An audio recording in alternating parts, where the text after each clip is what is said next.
Hello students. तो आज हम बात करने जा रहे हैं, हम सीधे 11th क्लास रिवीजन सीरीज़ में चल रहे हैं और अब मैं सीधे आपसे क्वेश्चन डिस्कस कर रहा हूँ। ये क्वेश्चंस मुझे भेजे गए हैं तो वन बाय वन मैं इन्हें लूँगा। पहला क्वेश्चन है डिफाइन एसएचएम। क्या आंसर बनेगा? If acceleration is proportional to negative of displacement, motion is simple harmonic motion। ठीक है जी। तो A proportional to minus X या A F proportional to minus X या M A equals to minus K X या फिर M D two X upon D T square plus K X equals to zero. ये acceleration होता है D two x. X को एक बार differentiate किया तो वेलोसिटी आ जाएगी, दो बार कर दिया तो एक्सेलरेशन आ जाएगा। और यहाँ से आपके पास ऐसा भी बन जाता है। ये सारे आपको टर्म्स इसलिए पता होने चाहिए कि एमसीक्यू में पूछे जा सकते हैं। अगर सिर्फ डेफिनेशन लिखने को कहा जा रहा है तो इतना लिखना आवश्यक नहीं है। ए प्रोपोर्शनल टू माइनस एक्स से काम चल जाएगा। लेकिन अगर हम कहें कि एक्सेलरेशन ऐसा लिखा है तो भी एस एच एम है, ऐसा लिखा है तो भी एस एच एम है, ऐसा लिखा है तो भी एस एच एम है, ऐसा लिखा है तो भी एस एच एम है, ऐसा लिखा है तो भी एस एच एम है,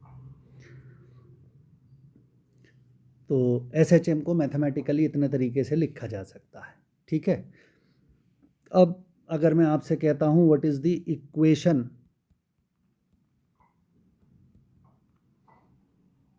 for displacement in S H M, तो इसको करने के लिए हम काइनेमेटिक्स का थोड़ा सा इस्तेमाल करेंगे। हमने एक सर्किल मान लिया, ये इसमें वाई एक्सिस दिखा दी, यहाँ पर एक्स एक्सिस दिखा दी, और इस सर्किल में यहाँ से एक पार्टिकल चलना शुरू करता है।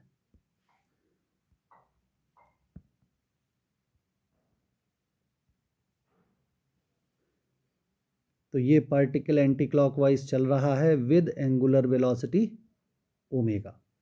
तो कुछ समय के बाद में ये जो पार्टिकल है वो यहाँ आ जाता है। So this point is suppose A and this point is suppose B. और यहाँ से यहाँ तक की जो दूरी है इसको ए नहीं लिखते हैं, एक्सेलरेशन से कन्फ्यूजन होगा।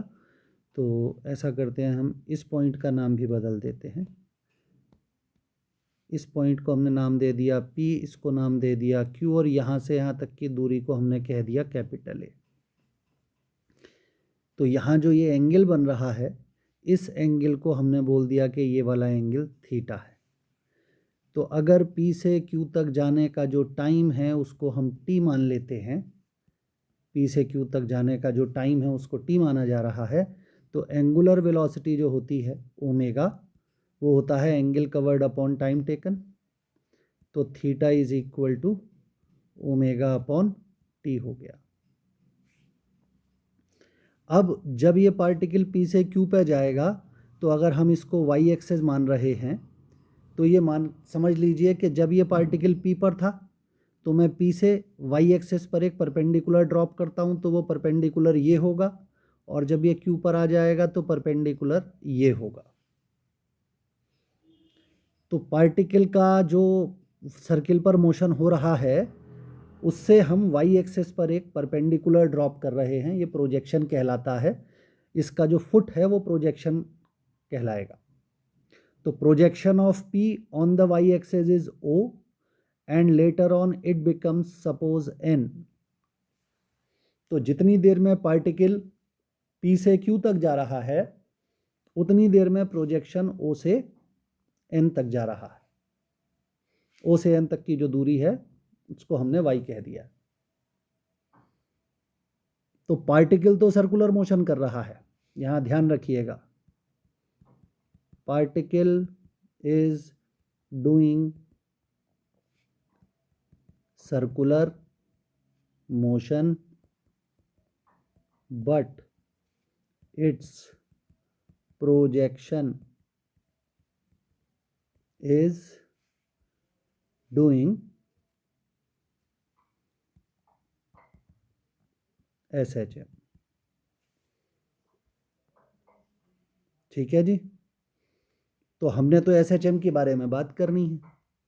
तो अब अगर मैं ये वाला ट्राइंगल देख लूँ, कौन सा ट्राइंगल मैंने ले लिया है, ट्राइंगल OQN। तो यहाँ पर ये जो एंगल है कौन सा वाला, एंगल NQO, ये भी थीटा होगा, ऑल्टरनेट एंगल है। और इस ट्राइंगल में मैं लगा दूंगा साइन थीटा, तो साइन थीटा हो जाएगा ON अपॉन OQ।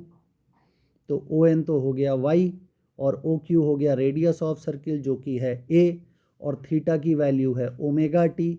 तो हम यहाँ लिख देते हैं sine omega t into a equals to y. तो ये हमारी SHM में डिस्प्लेसमेंट की इक्वेशन आ जाती है। और इन जनरल अगर हमें लिखना हो तो y equals to a sine omega T plus phi. Phi इसका इनिशियल फेज एंगल कहलाता है। तो अगर कोई भी पार्टिकल के डिस्प्लेसमेंट को A sine omega T, A cos omega T, A sine omega T plus minus phi या A cos omega T plus minus phi लिख दिया जाए तो ऐसे पार्टिकल के मोशन को सिंपल हार्मोनिक मोशन कहा जाता है। अब अगर मुझे इस पार्टिकल की वेलोसिटी निकालनी है, वेलोसिटी इन SHM, तो हमें यह पता है कि वेलोसिटी जो होती है वो dx अपॉन dt होती है अगर x से डिस्प्लेसमेंट दिखाया जाए, और यहाँ पर y से दिखाया जा रहा है तो dy अपॉन dt भी लिखा जा सकता है। तो यहाँ पर अगर मैं ये कह रहा हूँ कि SHM हो रहा है तो SHM में तो y की value a sign omega T हो जाती है, और इसको हम डिफरेंशिएट कर देंगे तो ये dv upon dt is equals to d upon dt a omega a sine omega t रह जाएगा। और इसको डिफरेंशिएट करके आपके पास आ जाता है omega A cos omega T. यहाँ ये y होगा, मैंने ये गलत लिख दिया है, v बराबर dy बाई डी टी। तो v की वैल्यू आ गई omega A cos omega T. तो अगर मुझे पार्टिकल की डिस्प्लेसमेंट y बराबर ए साइन ओमेगा टी दे रखी है तो उसकी जो वेलोसिटी है वो omega A cos omega T आ जाएगी। अब आप गौर कीजिए यहाँ पर कि मैं कॉस ओमेगा टी को under root of 1 minus sine square omega T लिख सकता हूँ, और साइन ओमेगा टी को under root 1 minus Y upon A लिख सकता हूँ।